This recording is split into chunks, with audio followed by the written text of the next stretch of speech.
Good morning, everyone, and welcome to the Her Who Stats podcast. Today is a very exciting day in the basketball world. It is the beginning of the college basketball season, so thank you so much for joining us today on Her Hoop Stats. Make sure to subscribe here wherever you're listening or watching on YouTube or wherever you listen to your podcasts, but also make sure to check us out at herhoopstats.com for newsletters and all of the information you need on players and games as games start today, but also find us on social media, X, Blue Sky, Twitter as well. I said X and Twitter. Wow, Monday. Yeah, it happens. Thank you so much for listening today. My name is Chelsea Leite. I'm joined by Brittany, Carper, and we are going to talk all about women's college basketball as it kicks off today. There are so many games, so many. So we won't talk about all of them because we don't have time to do a 12-hour podcast, but we'll get into it. Brittany, I'll kick it to you just first for a little intro question. Which game out of the 700 today are you most excited to watch? Ooh, that's always tough. I'm just excited, honestly, women's college basketball is back. I am the little kid at Christmas on this day. I can hardly sleep the night before. So I just get so excited because I love this time of year. The 5-month journey begins to March, and it's just an incredible time for women's basketball. Like we talk about often, just how much the game has grown, how many good teams there are. So I think probably the one that I think is going to probably catch a lot of people's attention is Duke and Baylor in Paris. I think that one will just be a really interesting matchup of two rated teams that I think it's always interesting the first game of the year. I was talking to you guys, I was watching the first men's game that tipped off this morning at 8 a.m. Eastern time. And the last 3 minutes of that game, it was a really close game, but you could just tell the legs on both teams were shot because you have so much adrenaline, but you get to that point of the year where it's just like, oh my gosh, this is real. We're playing a game. And then you kind of see the fatigue set in. So It was with 8 o'clock in the morning. So yeah. So they, who knows what kind of night's sleep they got. But I think just that high level of a game right out of the gate is going to just be really fun to watch. And like we were talking about, obviously just see that freshman to sophomore jump and maturation from Toby Fournier. Yeah. I mean, yeah, that's really exciting. Duke and Baylor is one of the Paris games, I believe. So that's an exciting matchup. I mean, they've started doing, these cool things where they're traveling around and bringing these college basketball games to different countries and different audiences, which is super fun. And so, yeah, Duke and Baylor is kicking that off. And I mean, we've been talking, I was talking with Tyler a little bit too about how Baylor should be a really fun team to watch this year. But for me, yeah, of course, I'm definitely looking at Toby Fournier as someone who is Canadian. And Andy actually if you go to Tulin's Treasures over on Her Hoop Stats, Andy was talking about, these different matchups. Paris is hosting the first top 25 matchup. So, you can go check that out on herhoopstats.com. But a interesting tidbit from this was that Toby Fournier last season was one of the nation's most productive freshmen, Andy writes, joined only by Sarah Strong from UConn among major conference freshmen and averaging 10 points, 5 rebounds, and a block per game while making 50% from the field. And that's just really impressive, obviously, to be put next to Sarah Strong, of course, as someone who is almost projected to be in the player of the year race. But at the same time, I think it's just anybody who is familiar with Toby Fournier's game knows that that is just what she can do. And I'm so excited for her to not only hopefully she had the off season to kind of get a little bit more strength. Maybe she gained a little bit more muscle, but at the same time, going from a freshman to a sophomore, her coach hopefully very likely, trusts her a little bit more, will play a little bit more minutes. She played mostly off the bench last season. So, maybe she kind of steps up and is able to start a little bit more. Or Kara Lawson decides to still use her as kind of that sixth woman position. But I mean, when we're talking about big matchups to start the year, Toby Fournier is up there, and really excited to see what she does. She won Freshman of the Year last year, one of a few Canadians to win that award, which is really cool as well. So yeah, I mean, I could see there's like a very good pathway for her to make a big jump this year. Yeah, definitely. And those numbers were put up only averaging 20 minutes a game. And like Mhm. you said, without a single start. So you think when you're looking at Duke's roster, obviously they will lean heavily on her, I think, this year just for more production. And then on the flip side, Baylor, they lost a lot of scoring and starters, but they added Talia Scott, who, if you're not familiar with her, she started her career at Arkansas and then transferred to Auburn, but only played 3 games last year due to injury. But she averages, I think, through those 2 seasons, 21.9 points per game. So just a volume scorer who obviously is going to fill a lot of the void that Baylor lost from scoring to graduation.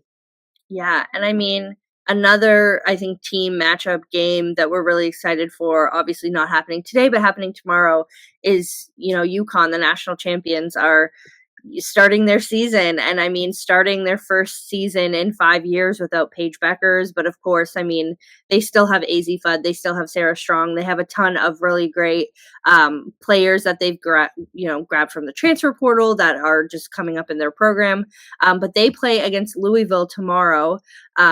Louisville ranked number 20 at the moment preseason.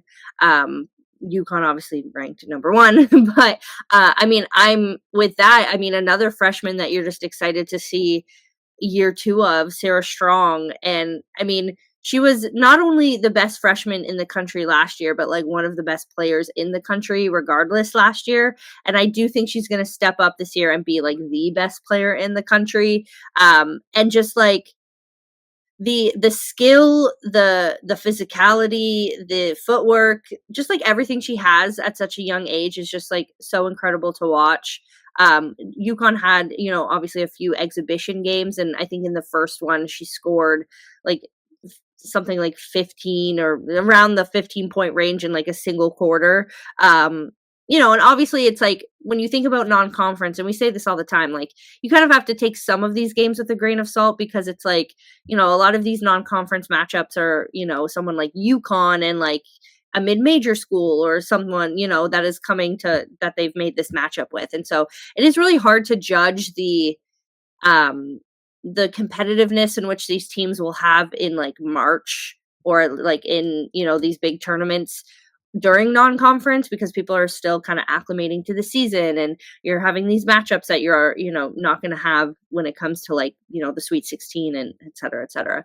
But at the same time, like you can kind of see the foundation of what these teams are trying to do, and the players and how they're feeling, and this is the time for their confidence to build, I think. So I mean, what are you excited to see from UConn, from Sarah Strong, and from the team as in general? Well, I think you touched on it with Sarah Strong. Just incredible what she did last year as a freshman. I think what is always overlooked sometimes when freshmen come into the college game is, can you adapt to the physicality, the pace, the speed of the game? It never seemed too big, too strong, too fast for her. Like she looked like she belonged the minute that she stepped on the court. And so if you're UConn, you're obviously excited to have her back for her sophomore season. But I also think like I'm really excited to see a full season of AZ Fudd healthy. Mhm. I think, you see it all the time talked about on social media, but she has one of the best basketball shots in the game. And Oh, nice. we saw her in the final four, just like she is an elite level shooter. And I think like she was asked a lot about why she came back to UConn. And she said, like, Gino just kind of said, like, I don't think you've reached your UConn potential. And I completely agree with that in terms of what does it look like when you're kind of the focal point. Now you have Sarah Strong alongside you, but like this team is hers now. And so I think that's going to be really exciting. And I think someone else that's kind of under the radar that they added in the portal that they really haven't had in a few years is a low block scorer in Sarah Williams from Yep. Wisconsin. She put up incredible numbers at Wisconsin on teams that were not very good. And so if you're looking at that and seeing what she was able to do on a team that basically you could just try to scout for her and take her away and still put up those numbers, and now she's added to a team with the players that UConn has, like I think to me, I mean, that just is a gold mine there for them because now it's like, hey, we have someone on the block we can throw the ball to and go get a basket. And so I think in the few interviews I've heard Gino talk about this team, I think he knows how good they are, but Like, kind of playing very coy. oh, yeah. Yeah, and so I'm excited to see them, and like you said too, these matchups at the beginning of the year are hard because the transfer portal too. You have so many new additions that, like, yes, these teams have been practicing since June, but it takes a little bit time to get to game speed and build chemistry. And sometimes you don't have the film, you don't have the scouts, they're not as detailed, and so sometimes in these matchups, it's just right now. Hey, who's better right now on November 3rd or 4th, and that could be a completely different story in February and March. Yeah, for sure, and, I mean, they are, like, playing someone like Louisville, but at the same time, like, it will be a good indication of them on fresh legs. Yeah, seeing how AZ Fudd kind of takes control. I was seeing the same things as you this weekend about how Coach Oriema was just telling her, like, you would be doing a disservice to yourself and a disservice to WNBA teams by going into the draft this past year because they just haven't seen your full potential and they haven't seen what you're capable of doing. And you haven't played, I think the number was like, you haven't played more than like 5 games that were like you at your full potential, Mhm. which, like, when you hear, kind of sounds a little bit harsh, but at the same time she's been so injured and recovering, and even like when she came back last season she was fantastic, but it was only until like we saw her Yep. in that South Carolina game, we saw her in the tournament, late in the tournament, like those were true like AZ Fudd games. And because of the injuries and recovery and needing to build back her confidence on the court, we didn't get as many of that. So I agree with him 100%. Like, come back this season, knock on everything and like pray, good Yep. season, Yep. good healthy season from her, and she could be a top draft pick. And so, I mean, regardless, she was probably going to go pretty high if she went last year, but at the same time, you come in now, she has the potential to be like a top, I mean, top 3, top 5, whatever you wanna say, whatever your opinion is. Um, I personally hope she's 6th, but I mean, that's just me being biased, Yeah. but knowing who has the 6th pick, but, yeah, it's just like she just has, like you said, it's her team. She has the entire, like, I mean, world season is her oyster, and I do think that, like, she has the confidence now, which, not that she's ever lacked, I think, personal, like, playing confidence, but when you get injured, it does something to your nervous system and to your muscle memory, and hopefully now that she's had this season to, like, work on her strength and really just, like, get back into it without feeling like she's rushing to get back Mhm. full strength so that she can help UConn. And they won that national. I feel like winning that national championship is such a relief in so many ways too, because I mean that was the whole thing with Paige. Is like they were like, is she gonna do it? Is she gonna do it? Yep. Is she gonna do it? And that was the whole question.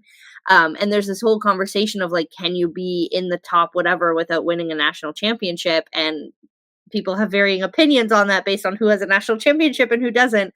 But that you both in both AZ and now Sarah Strong, that conversation is out the window because they do have Mhm. a national championship. And now it's like, okay, can we get another one? Can we, get back to this, go back to back, you know, defend our title, et cetera, et cetera. But it's also it's a different kind of pressure. It's a different kind of thing. Like, I think it's way worse to be in last year's situation where they're just trying to get back to where this program is used to being. And now it's like, okay, now we're in a place where we're all comfortable. Let's just like play as good as we can and hope that we can get back there. And they have, on paper, they can. So it's Yeah. kind of like how do we get, like, how does the season end up working out? Yeah, I mean, the expectation at UConn is you win national championships. And so once you kind of get that, monkey off your back, then you do feel a little bit of pressure. But I will say there's a really big difference between being the hunter and the hunted. Yeah, So I think that will be a lesson for yeah. them to go through each game. And from someone who won 2 NAI national titles in back to back years, it is. There's very Set different, and on them. each what? No, Set no, no, not on like that, but them. I'm just like, those seasons were very different. And so I think you learn so much about yourself and your team in both of those. And so I think that's what's going to be really interesting too. And that's why I think when you're talking about AZ being healthy and fully comfortable and finding herself and her voice, that's going to be really important. And then you have someone like Sarah Strong, who the game never looked too big for her last year. I think they will rise to meet those moments, but they are certainly the hunted and not the hunters anymore. Yeah, for sure. And I mean, thinking about, who's going to make it back. I mean, if you go on her hoop stats, we have a great bracketology kind of page where you can just kind of look. They have like top seeds, last four in, first four out, top conferences. You can kind of go in and look at a full bracket that gets updated throughout the season. And obviously, UConn is the top seed in that. And so that got updated today, by the way. So if you're going on her hoop stats, you can check that out starting today. But yeah, so they have, UConn is up there, of course, like UCLA, South Carolina, to kind of like switch to some of these other top teams. I mean, South Carolina, I mean, they're never gonna have like a bad program per se, but like, they get to the national championship last year, losing that obviously to UConn, and have some like switching up now in their roster. Lost Ashlyn Watkins mid last season, now lost Chloe Kitts, which I talked about in a previous episode.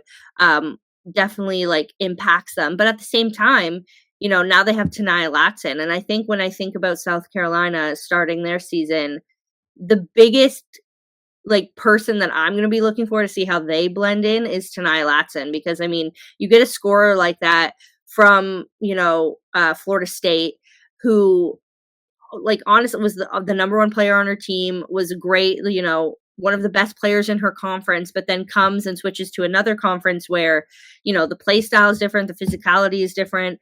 UConn just posted, I saw their athletics department post that like her like stats from the start of the summer to the end of the summer, and they were like, she got stronger, like they were wild. So she put in the work this summer. And so yeah, I'm just so excited to see how she adapts to that. Yeah, and I think that speaks volumes for what she wants to achieve, right? I think you don't leave a program where you're scoring like that and maybe not winning as much games, but transferring to a program like South Carolina unless you want to push yourself to be the best. And so I think that addition for that team is going to work really well, because when you look at sometimes what South Carolina struggles to do, and that score the basketball consistently, and when you add someone of her caliber, I just think that's going to raise everyone around them. They do have some questions, I think, in the front court with those injuries, like you mentioned. But adding a scorer like Tanaya Latson, I think, is huge for the Gamecocks. Yeah, for sure. And so they're obviously up there in that top four. But then you have UCLA as well, who are super interesting, had a great season, obviously, last year. Still have Lauren Betts, now have Sienna Betts as well, who, from what I'm hearing, is like kind of, can play with Lauren. Like we might see them play together. It's kind of the like a little bit smaller, but a very dynamic player when it comes to what she's able to do on the court. Lauren Betts is more of the very traditional, like, post player, is, plays under the basket, protects the rim, et cetera, et cetera. Whereas I'm hearing Sienna Betts is more of like can stretch the floor a little bit more, is able to kind of operate beyond just like the little area under the basket. And so I'm just excited. I think she's injured right now and she's kind of day to day at the Yeah. moment.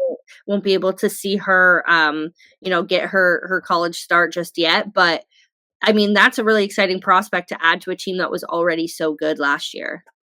Yeah, you have that size and versatility if you're adding that piece to it. And then I think what they really added was Neepkins from Utah, just an elite shooter that, like you said, when you have someone who can stretch the floor alongside Lauren Betts, who is arguably going to be, the one or two draft pick in the WNBA, that's going to bode really well for the Bruins. And I think on a team that you're already high on, and that addition, I think that's going to be really exciting to kind of see how they develop and how that chemistry progresses as the season goes on. Yeah, for sure. And then, I mean, rounding out the top seeds here in the Her Hoop Stats bracketology is Texas, obviously. Madison Booker now, becoming a fully fledged upperclassman. I mean, I saw Texas play. They actually came to Canada this summer. So I got to watch them play, and it was, against a team. It was kind of like, it was almost like a non-conference thing. It's not as competitive as it could be, but I mean, just like great foundational basketball. And I think the thing with Texas is that people, I don't know, for me it's like they play a very more like not as flashy game as some of these teams that have like big shooters and make these huge moments. And obviously that's why someone, say for example like Caitlin Clark, was able to get a lot of people's attention, because like shooting from that distance is just like entertaining to begin with. But then, there's a different kind of, for people who really love watching basketball and just love the sport, of watching a team that's like really foundationally sound. So, what's your opinion on Texas in terms of like how they match up against these other teams that are in this top kind of tier?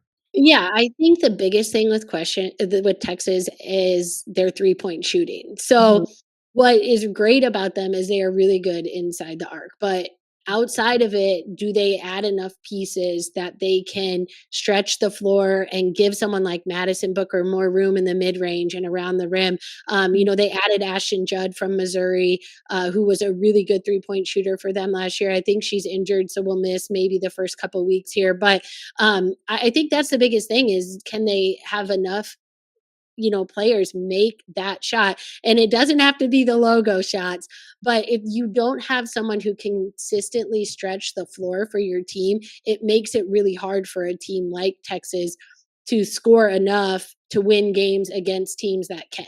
So that to me is always the question mark with them is, are you going to be able to make enough three-point shots where teams have to respect you, they have to guard you at the line, and then everything else opens up for them, because they're going to guard you, they're going to be physical, what you have in Madison Booker. I mean, she's a reigning SEC player of the year, but are there enough pieces that can do other things? And that's always, to me, it has to be the three-point shot for them. Yeah, for sure. Let's flip over now. There are a few games that you kind of noted as things that you're watching. Obviously, you are a, ball knower, and especially like a college ball knower to a level that, because I'm in Canada, I can't really be, because I can't watch a lot of these teams. So give me a few of these matchups in these first few days that you're really looking for, and just kind of like to the people who might not be as familiar with college basketball, or maybe only familiar with like the top ranked teams, like who are the kind of the players, who are the people to watch when you're looking at some of these matchups? Yeah, I think today I picked out just like three other games that I think will kind of fly under the radar. If you're not into like the top matchups, the first one is the MAC Sun Belt Challenge, and you have two teams in Kent State and James Madison who were both picked to win their leagues. James Madison, they went 18-0 in the Sun Belt last year.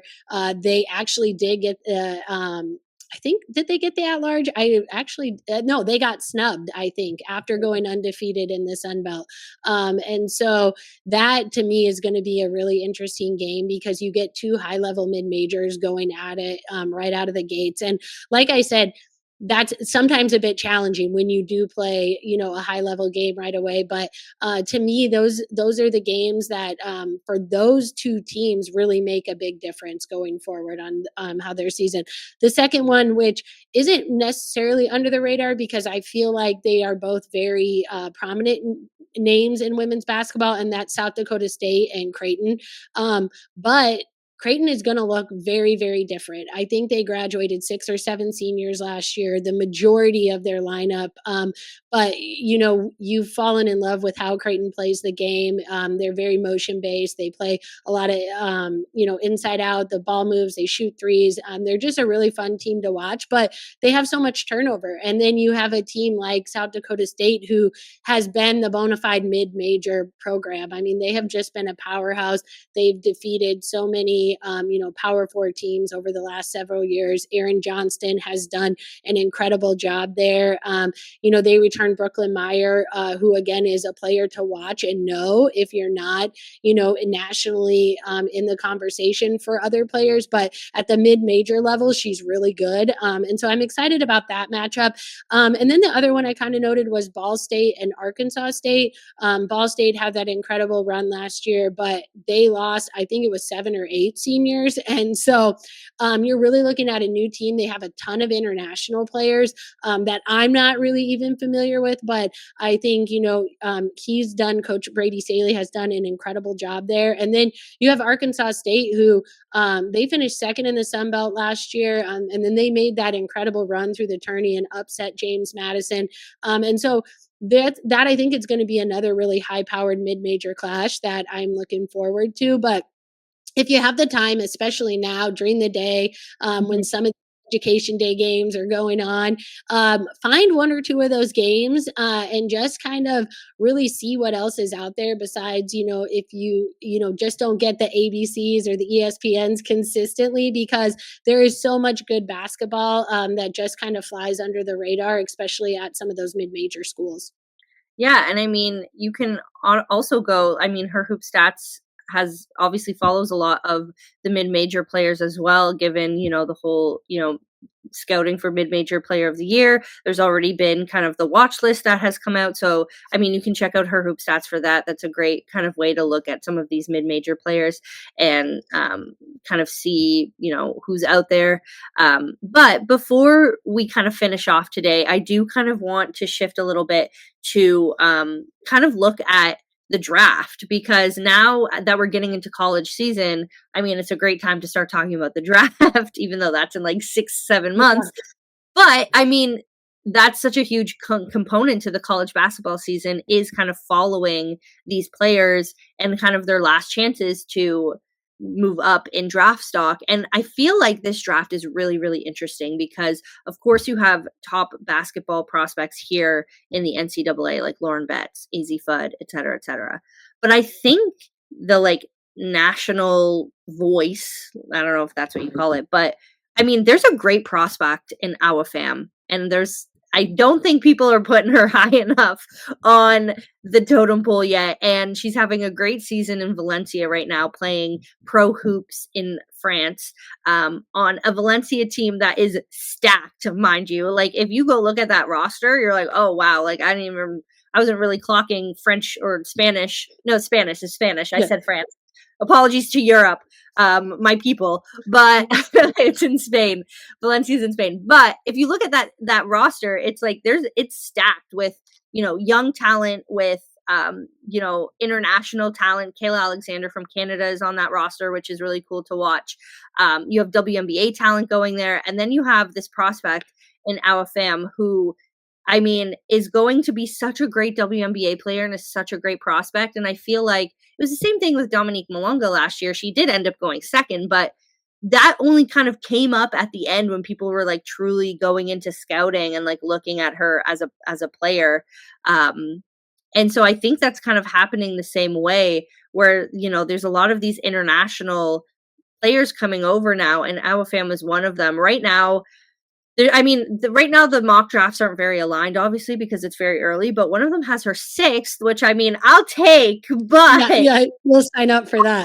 It's gonna happen. No. So she has the potential to come in and take the number 1 draft spot. But at the same time, there's all of these players here in American colleges. AZ Fudd is up there. Lauren Betts, obviously. Olivia Miles is a big one that was top 3 in draft prospects this year, decided to go back to college.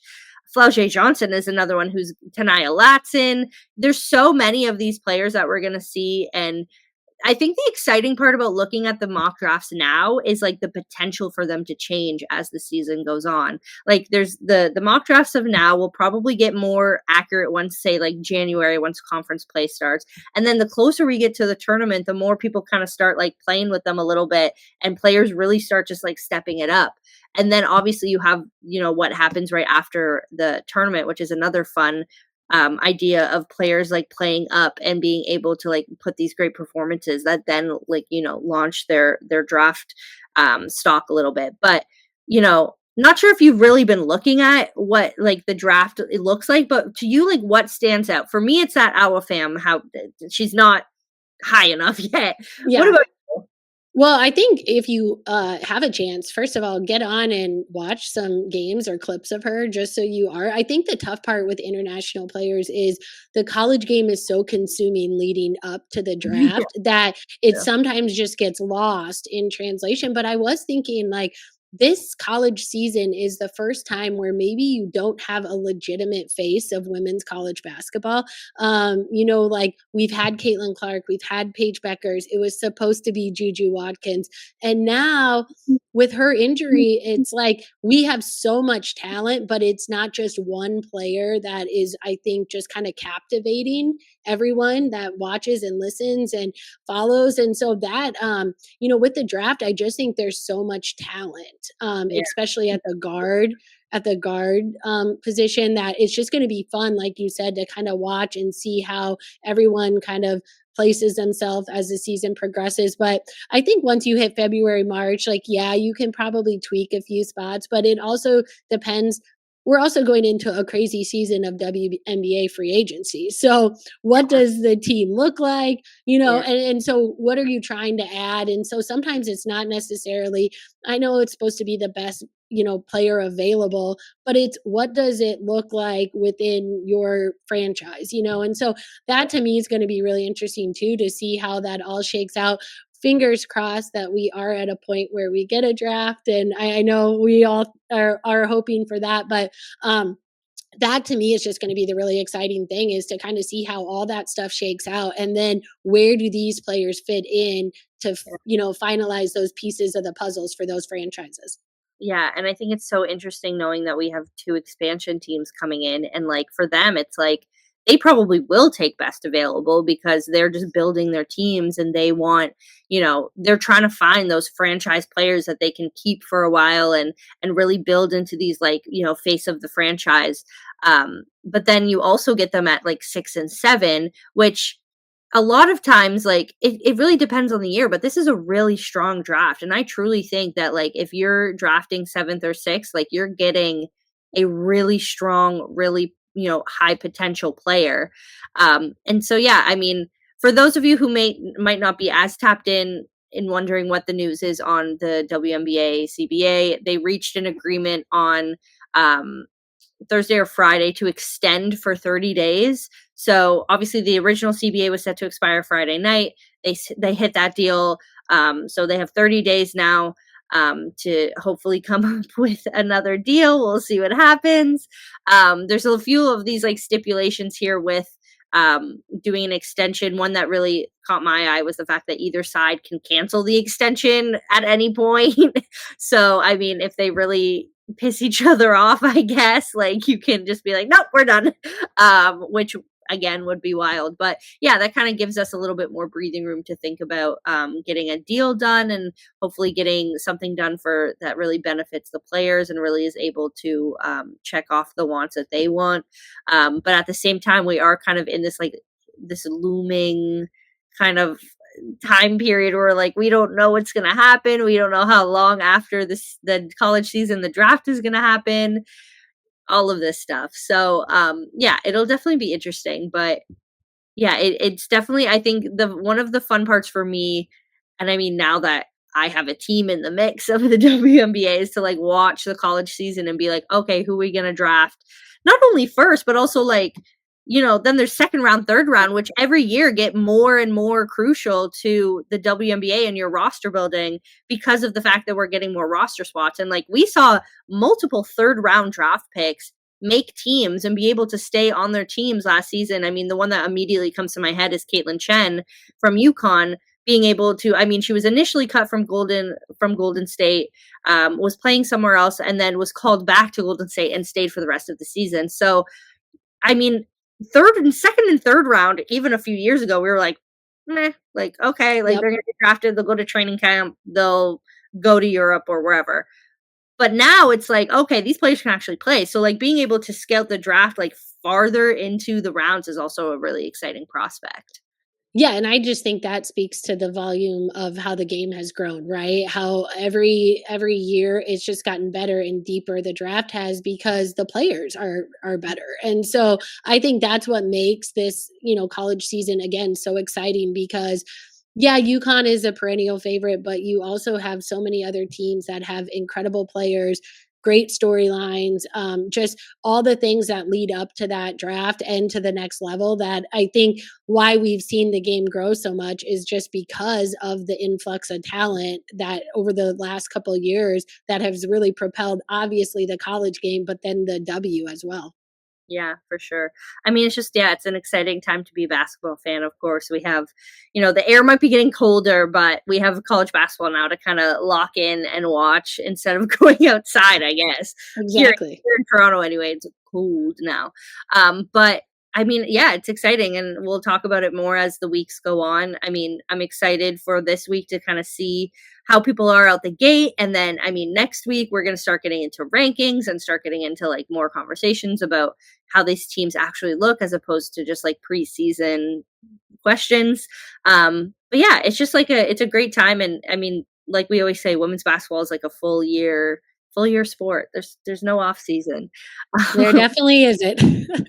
Oh man, but we're gonna cap it off here today, and we'll have more, college basketball insights as the week goes on.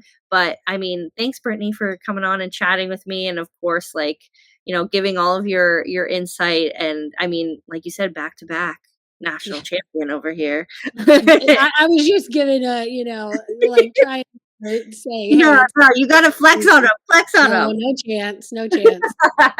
Oh man. Well, thank you so much for watching. If you're here, make sure to subscribe wherever you're listening, whether on YouTube or wherever you listen to your podcast. Make sure to check us out on X, Blue Sky, and Instagram.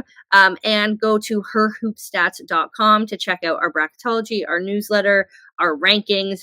There's everything there. There's something for everyone. So make sure to check out herhoopstats.com as well.